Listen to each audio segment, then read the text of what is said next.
নমস্কাৰ লাৰ্নিং পইণ্টৰ অন্য এটা ভিডিঅ'লৈ পুনৰবাৰ সকলোকে স্বাগতম জনাইছোঁ। চেনেলটো যদি নতুনকৈ ভিজিট কৰিছে চেনেলটো ছাবস্ক্ৰাইব কৰি দিব, ভিডিঅ'টো যদি ভাল লাগে লাইক আৰু শ্বেয়াৰ কৰি দিব। আজি আমি আলোচনা কৰিম অসমৰ বুৰঞ্জীৰ কেইটামান গুৰুত্বপূৰ্ণ প্ৰশ্ন। তেতিয়াহ'লে পলম নকৰি বলক আজিৰ ভিডিঅ'টো আৰম্ভ কৰোঁ। আজিৰ ভিডিঅ'ৰ প্ৰথম প্ৰশ্নটো হৈছে who was the founder of the Ahom dynasty? Ahom ৰাজবংশৰ প্ৰতিষ্ঠাপক কোন আছিল? এই অপশ্যনসমূহৰ ভিতৰত কাৰেক্ট এনচাৰটো হ'ব অপশ্যন চি চুকাফা, অৰ্থাৎ চাওলুং চুকাফাই হৈছে আহোম ৰাজবংশৰ প্ৰতিষ্ঠাপক। নেক্সট কুৱেশ্যনটো হৈছে when did Sukaphaa enter Assam?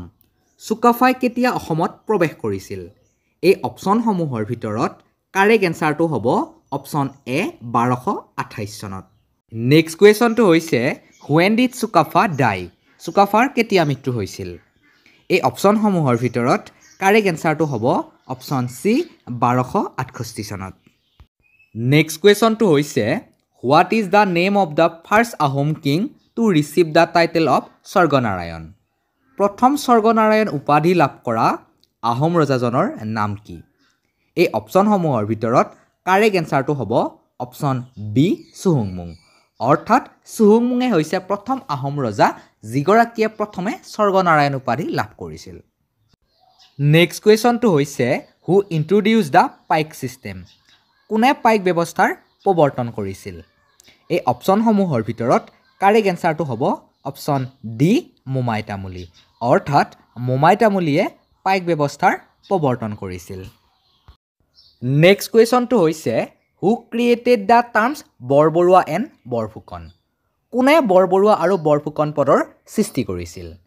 এই অপশ্যনসমূহৰ ভিতৰত কাৰেক্ট এনচাৰটো হ'ব অপশ্যন এ প্ৰতাপসিংহ, অৰ্থাৎ প্ৰতাপসিংহই বৰবৰুৱা আৰু বৰফুকন পদৰ সৃষ্টি কৰিছিল।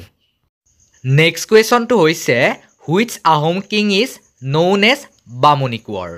কোনজন আহোম ৰজাক বামুণী কোঁৱৰ বুলি জনা যায়? এই অপশ্যনসমূহৰ ভিতৰত কাৰেক্ট এনচাৰটো হ'ব অপশ্যন এ চুডাংফা, অৰ্থাৎ চুডাংফাক বামুণী কোঁৱৰ বুলিও জনা যায়। নেক্সট কুৱেশ্যনটো হৈছে which Ahom king is known as the Burha ৰজা?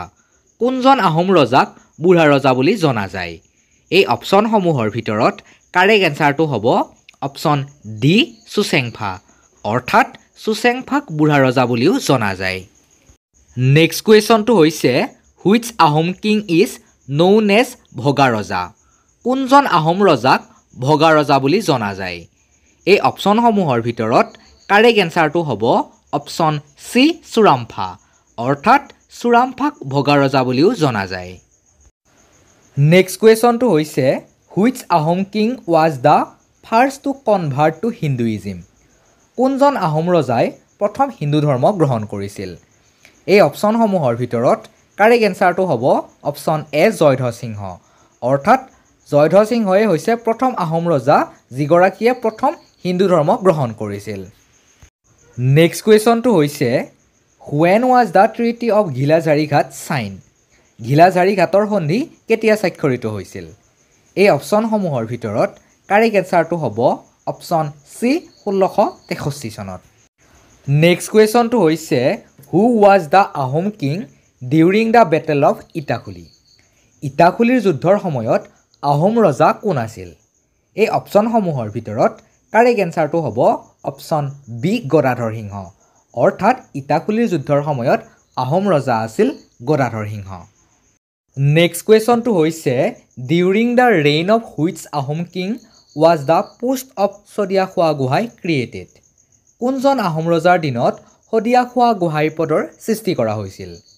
এই অপশ্যনসমূহৰ ভিতৰত কাৰেক্ট এনচাৰটো হ'ব অপশ্যন এ চুহুংমুং, অৰ্থাৎ চুহুংমুঙৰ দিনতেই শদিয়াখোৱা গোহাঁই পদৰ সৃষ্টি কৰা হৈছিল।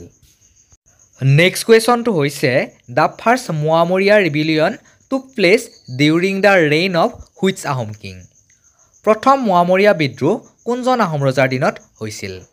এই অপশ্যনসমূহৰ ভিতৰত কাৰেক্ট এনচাৰটো হ'ব অপশ্যন এ লক্ষ্মী সিংহ, অৰ্থাৎ লক্ষ্মী সিংহৰ দিনতেই প্ৰথম মোৱামৰীয়া বিদ্ৰোহ সংঘটিত হৈছিল।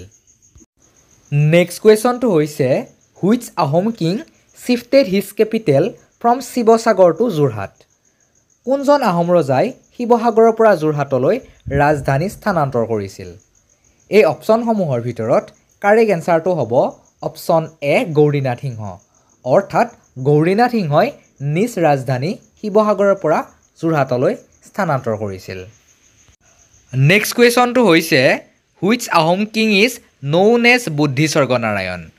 কোনজন আহোম ৰজাক বুদ্ধি স্বৰ্গনাৰায়ণ বুলি জনা যায়? এই অপশ্যনসমূহৰ ভিতৰত কাৰেক্ট এনচাৰটো হ'ব অপশ্যন এ প্ৰতাপসিংহ। অৰ্থাৎ প্ৰতাপসিংহক বুদ্ধি স্বৰ্গনাৰায়ণ বুলিও জনা যায়। আজিৰ ভিডিঅ'ৰ অন্তিমটি প্ৰশ্ন হৈছে the Umananda temple was built during the reign of which Ahom king?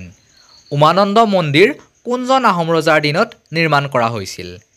এই অপশ্যনসমূহৰ ভিতৰত কাৰেক্ট এনচাৰটো হ'ব অপশ্যন ডি গদাধৰ সিংহ। অৰ্থাৎ গদাধৰ সিংহৰ ৰাজত্বৰ সময়তে উমানন্দ মন্দিৰটো নিৰ্মাণ কৰা হৈছিল। এটি নতুন ভিডিঅ'ত পুনৰবাৰ লগ পোৱাৰ প্ৰতিশ্ৰুতিৰে আজিলৈ বিদায় লৈছোঁ।